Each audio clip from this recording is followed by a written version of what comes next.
आइए आज बात करते हैं महाभारत के 5 मामाओं के बारे में, जिनके कारनामे जानकर चौंक जाएंगे आप। महाभारत में मामाओं के बड़े जलवे रहे हैं।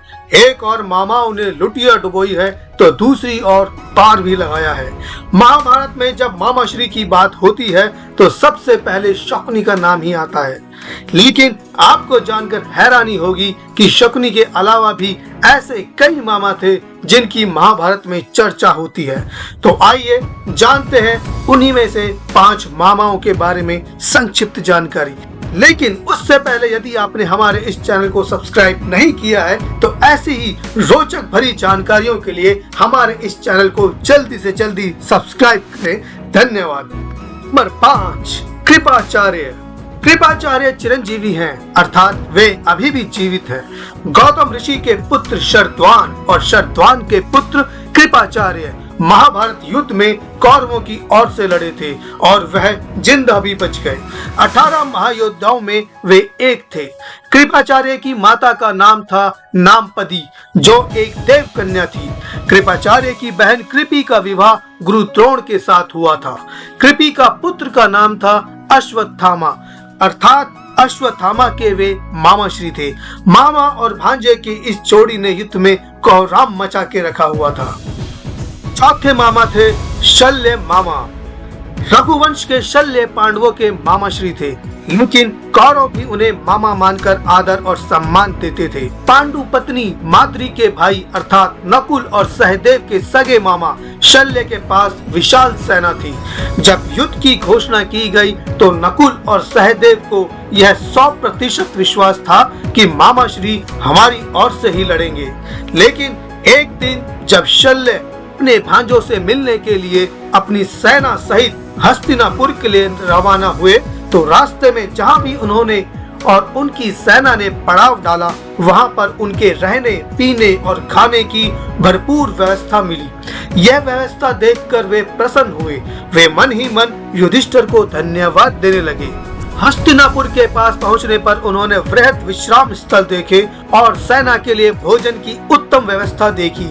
यह देखकर शल्य ने पूछा, युधिष्ठिर के किन कर्मचारियों ने यह उत्तम व्यवस्था की है? उन्हें सामने ले आओ, मैं उन्हें पुरस्कार देना चाहता हूँ। यह सुनते ही छुपा हुआ दुर्योधन सामने प्रकट हुआ और हाथ जोड़कर कहने लगा, मामा श्री, यह सभी व्यवस्था मैंने आपके लिए ही की है ताकि आपको किसी भी प्रकार का कष्ट न हो। यह सुनकर शल्य के मन में दुर्योधन के लिए प्रेम उमड़ आया और भावना में बहकर उन्होंने कहा, मांगो, आज तुम मुझसे कुछ भी मांग सकते हो, मैं तुम्हारी इस सेवा से अति प्रसन्न हूँ। यह सुनकर दुर्योधन ने कहा, आप सेना के साथ युद्ध में मेरा साथ दें और मेरी सेना का संचालन करें। यह सुनकर शल्य कुछ देर के लिए चुप रह गए। चूंकि वह वचन से बंधे हुए थे, अतः उनको दुर्योधन का यह प्रस्ताव स्वीकार करना पड़ा। लेकिन शर्त यह रखी कि युद्ध में मैं पूरा साथ दूंगा, जो बोलोगे वह करूंगा, परंतु मेरी जुबान पर मेरा ही अधिकार होगा। दुर्योधन को इस शर्त में कोई खास बात नजर नहीं आई। शल्य बहुत बड़े रथी थे। रथी अर्थात रथ चलाने वाले। उन्हें कर्ण का सारथी बनाया गया। वे अपनी जुबान से कर्ण को हतोत्साहित करते रहते थे।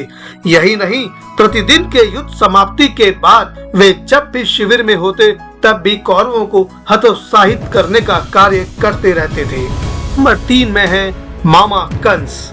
महाभारत और पुराणों में जरासंध की बहुत चर्चा होती है। वह उस काल के सबसे शक्तिशाली जनपद मगध का सम्राट था। जरासंध का दामाद था कंस, जो भगवान श्री कृष्ण के मामा थे। कंस ने अपने पिता उग्रसेन को राजपद से हटाकर जेल में डाल दिया था और स्वयं शूरसेन जनपद का राजा बन बैठा था। शूरसेन जनपद के अंतर्गत ही मथुरा आता है। कंस के काका शूरसेन का मथुरा पर राज था। कंस ने मथुरा को भी अपने शासन के अधीन कर लिया था और वह प्रजा को अनेक प्रकार से पीड़ित करने लगा था।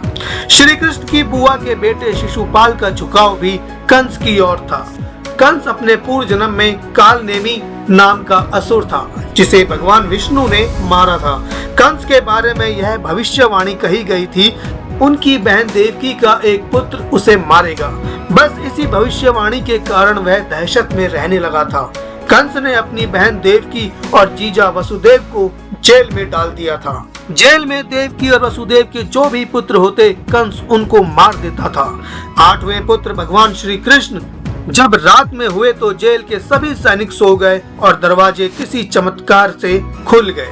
वसुदेव अपने पुत्र श्री कृष्ण को रातों रात ही अपने नंद के घर छोड़कर आ गए, जहां माता यशोदा ने उन्हें पाल पोस कर बड़ा किया। कंस ने श्री कृष्ण को मारने के लिए कई राक्षसों को भेजा, लेकिन उसके सभी उपाय असफल सिद्ध हुए। तब उसने एक बार मल्ल युद्ध का आयोजन रखा और उसमें सभी योद्धाओं के साथ श्री कृष्ण और बलराम को भी आमंत्रित किया। कंस चाहता था कि वह दोनों को यहाँ बुलवाकर अपने योद्धाओं द्वारा दोनों का वध करवा दे, लेकिन ऐसा हुआ नहीं। उस आयोजन में श्री कृष्ण और उनके भाई बलराम ने मिलकर योद्धाओं सहित अपने मामा कंस का भी वध कर दिया और अपने माता पिता को जेल से मुक्त करवा दिया। नंबर 2 में है मामा शकुनी। गांधारी के भाई और दुर्योधन के मामा शकुनी को कौन नहीं जानता। कौरवों के छल व कपट की राह सिखाने वाले शकुनी उन्हें पांडवों का विनाश करने में पग पग पर मदद करते थे, लेकिन कहते हैं कि उनके मन में कौरवों के लिए केवल बदले की भावना थी। कहते हैं कि भीष्म ने शकुनी की बहन गांधारी का विवाह धृतराष्ट्र से जबरन करवाया था। बाद में धृतराष्ट्र ने गांधारी के पिता और दोनों पुत्रों को आजीवन जेल में डाल दिया था। जेल से बाहर आने के बाद शकुनी के पास केवल 2 विकल्प थे, अपने देश वापस लौट जाए या फिर हस्तिनापुर में ही रहकर अपना राज देखे। शकुनी ने हस्तिनापुर में ही रहना तय किया। धीरे धीरे शकुनी ने हस्तिनापुर में सबका विश्वास जीत लिया और 100 कौरवों का अभिभावक बन बैठा। अपने विश्वासपूर्ण कार्यों के चलते दुर्योधन ने शकुनी को अपना मंत्री नियुक्त कर लिया। फिर धीरे धीरे शकुनी ने दुर्योधन को अपनी बुद्धि के मोह पाश में बांध लिया। शकुनी ने न केवल दुर्योधन को युधिष्ठिर के खिलाफ भड़काया, बल्कि महाभारत के युद्ध की नींव भी रखी। शकुनी की युक्ति के ही चलते जुआ खेला गया था और उसके छलपूर्ण पासे के चलते ही पांडव अपना सब कुछ हार बैठे थे। शकुनी ने ही पांडवों को मरवाने के लिए लाक्षागृह की योजना बनाई थी। शकुनी के एक नहीं कई कारनामे हैं। शकुनी जितनी नफरत कौरवों से करता था उतनी ही पांडवों से, क्योंकि उसे दोनों की ओर से दुख ही मिला था। पांडवों को शकुनी ने अनेक कष्ट दिए। भीम ने इसे अनेक अवसरों पर परेशान किया। महाभारत युद्ध में सहदेव ने शकुनी का इसके पुत्र सहित वध कर दिया था। और नंबर 1 में है हमारे मामा श्री कृष्ण। भगवान श्री कृष्ण अर्जुन पुत्र अभिमन्यु के मामा थे। वे सब कुछ जानते थे, फिर भी उन्होंने अभिमन्यु को चक्रव्यूह तोड़ने के लिए क्यों भेजा। अभिमन्यु के चक्रव्यूह में जाने के बाद उन्हें चारों ओर से घेर लिया गया था। उन्हें घेर कर जयद्रथ सहित 7 योद्धाओं द्वारा निर्मम तरीके से हत्या कर दी गई थी, जो कि युद्ध के नियमों के विरुद्ध था। कहते हैं कि श्री कृष्ण यही चाहते थे, जब नियम एक बार एक पक्ष तोड़ देता है तो दूसरे पक्ष को भी इसे तोड़ने का मौका मिलता है। भगवान श्री कृष्ण ही थे जिनके कारण दुर्योधन की जंगा कमजोर रह गई। कर्ण का कवच कुंडल नहीं रहा, बर्बरिक का शीश कट गया। कर्ण का एकमात्र अमोघ अस्त्र उन्हीं की चाल से घटोत्कच पर चलवा दिया गया। उन्हीं की चाल के चलते ही भीष्म, द्रोण और जयद्रथ का वध हुआ। महाभारत के युद्ध में जो कुछ भी हुआ वह श्री कृष्ण की इच्छा से ही हुआ। इस तरह हमने देखा कि उपरोक्त 5 मामाओं के कारनामे के कारण ही महाभारत का संपूर्ण कथाक्रम रचा गया। हाँ, एक और मामा थे जिनका नाम धृष्टद्युम्न था। यह द्रौपदी के भाई और द्रौपदी के पुत्रों के मामा थे। द्रोण के हाथों द्रुपद अपने 3 पौत्रों तथा विराट सहित मारे गए। तब भीम ने आकर धृष्टद्युम्न को युद्ध के लिए प्रोत्साहित किया तथा दोनों द्रोण की सेना में घुस गए। श्री कृष्ण की प्रेरणा से पांडवों ने द्रोण तक यह झूठा समाचार पहुंचाया कि अश्वत्थामा मारा गया है। फलस्वरूप द्रोण ने अस्त्र शस्त्र त्याग दिए। इस अवसर का लाभ उठाकर धृष्टद्युम्न ने द्रोण के बाल पकड़कर उनका सिर काट दिया, लेकिन यह धृष्टद्युम्न अंत में अपने भांजे को नहीं बचा पाया, क्योंकि अश्वत्थामा ने धृष्टद्युम्न का वध कर दिया था। तो यह थे महाभारत के 5 मामा। आशा करते हैं आपको यह जानकारी अच्छी लगी होगी। यदि आपको यह जानकारी अच्छी लगी तो कृपया इसे अधिक से अधिक शेयर करें, लाइक करें और हमारे इस चैनल को सब्सक्राइब करें। राधे राधे, जय श्री कृष्ण।